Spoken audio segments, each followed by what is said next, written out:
Imbangela yokushona kaBrian Ndlovu isayindida. Kusolwa ukuthi uphoqo ngamabhokolo esikoleni kuba aphuze ushevu.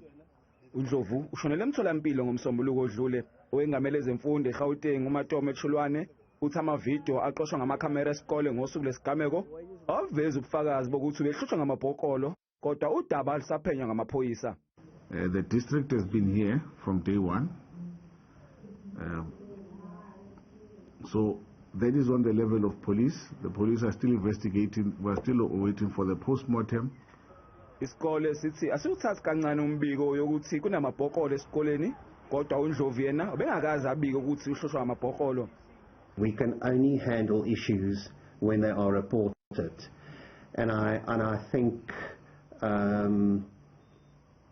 what the problem is with bullying sometimes is that children are fearful to report.